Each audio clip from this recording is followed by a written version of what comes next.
Hey, I'm going to give you some creative writing advice today through some questions, creative writing tips. Welcome to Kauffman Writes. I'm Kauffman. Talk about all things creative writing. I feel burnt out, but don't want to stop writing.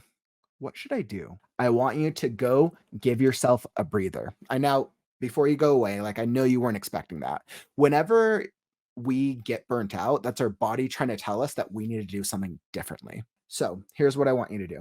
I want you to go grab a piece of paper, grab whatever your notes app is, and write down, I am going to take a break from the story or from this piece of writing for dot, dot, dot. Now, depending on how much of a breather you need, maybe you need 1 week, maybe you need 2 weeks, maybe you need a month. And that just depends on what you are dealing with in life. If you're going through a lot in your life right now, or let's say maybe you just published a novel, like maybe you do need to take a break and you really need to think about it. So I want you to write down, I'm going to take a break for 2 weeks. That's right, 2 weeks. And then at the end, write what is the day you're going to return to writing.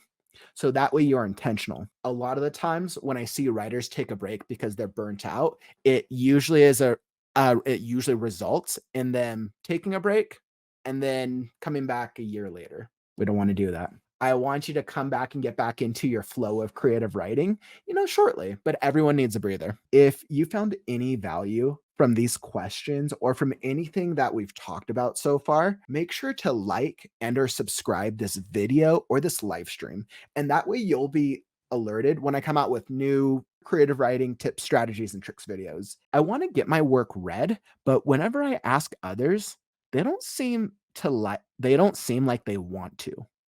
What should I do? I see this so often whenever creative writers online are asking for advice, whenever they're asking for feedback. If you want your work read and you want your work critiqued, that is okay because we all want to have our stuff improved upon. Now, here's my advice. If you want to get your work improved, you have two options. Option A, hire somebody who's going to help you improve your writing style and improve the overall flow of your creative writing, and they'll help you put together a portfolio for whatever it is that you want to succeed. But let's say that you want to go the more cost-effective option. And what we see a lot of the time is you can then go onto a writers group. I would suggest going to Facebook, go into the creative writers group on there. There are over 200,000 creative writers on there. Or go onto whatever social media and just type in creative writing. What you want to do is you want to find a community of creative writers and then directly message somebody and ask, say this. I wrote a story. I would need to improve a portion of it or my excerpt, but I would be willing to check out or read a portion of your work, and that way we can trade value.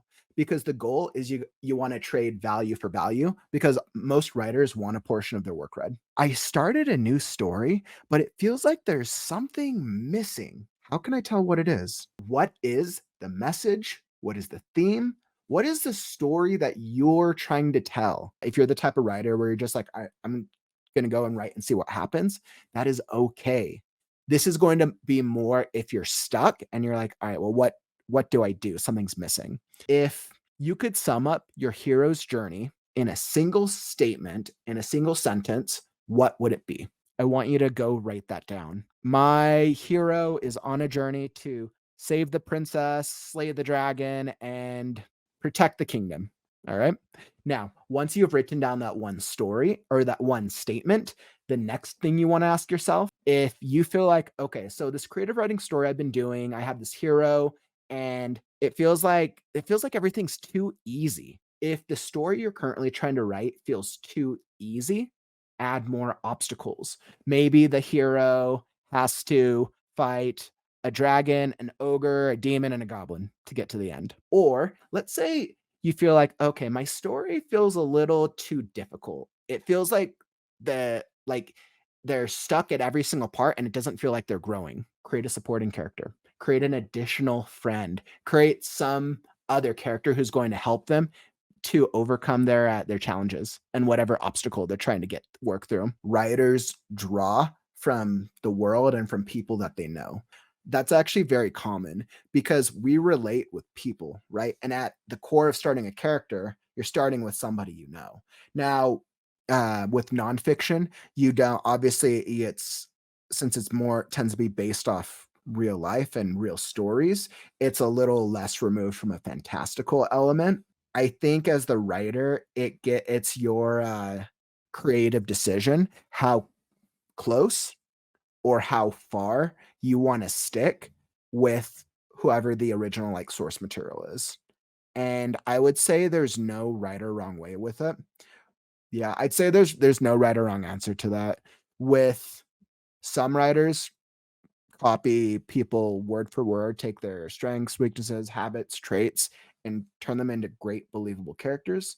Other writers use them as like a model and then change and adjust everything about them. Because if we want to connect with people, like that's or we want to connect with characters and based off real people. No, thanks. I'm just reminded of those jumpers who are going over the high jump with their pole and trying to get as close to the character as I want. But I also kind of want them to reach a high standard for their jump. Yeah. Yeah. So, and I think that's the creative challenge right there, right? So you have a character, right? You have the base for it. You're like, all right, I'm basing it off my best friend, right? My best friend is funny, they're charismatic, life of the party, but their life is a complete shit show, right? Hence good drama. So I want to base it off this friend.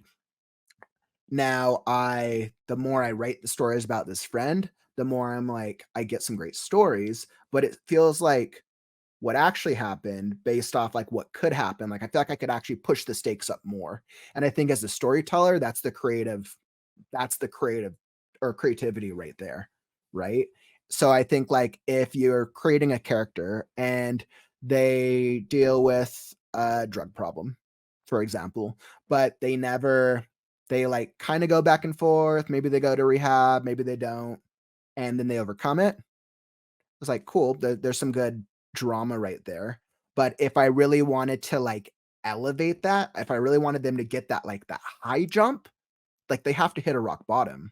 Like if I'm going to read a story or if I'm going to watch something about a character who has to overcome some sort of addiction, they need to hit some type of metaphorical, physical, literal rock bottom for me to really want to in follow through the whole journey because like those are the stakes. Now, whether or not that person in real life actually did, we now have to add on and elevate that for storytelling. And then that's what makes the engaging story. Actually, interesting fact. I don't know. Let's see. I don't know if you knew this or not, but Breaking Bad. If you've ever watched Breaking Bad, was actually based. The original story was actually based off a newspaper article that Vince Vaughn read that happened to some man in Texas. Now, if you're not familiar, I mean, Breaking Bad is science chemistry teacher, learns he has cancer, and becomes a drug kingpin to survive, save his family, and whole anti-hero story. But that was the original story. And if I recall from the original article, the original story was science teacher sells drugs to make money to fight an illness. I don't know whether it was cancer. I don't know if there was a family, what the situation was, but that was the basic story. And then we saw Breaking Bad blew up into the phenomenon that it was. Like, did the actual original person actually become a drug kingpin? Probably not. Did the actual person nearly die of cancer? Maybe, maybe not. But all those things were added onto the storytelling, and then Breaking Bad became the incredible show that it did. But yeah, thanks for sharing. Thanks for hopping in and joining me. If you found any value today from questions, storytelling, or you were able to write a little bit, please like and subscribe my stream, my stuff, my writing tips. I'm going to come out with more and more every day to help you become a better writer. I'm Kauffman, and I'll catch you on the flip side.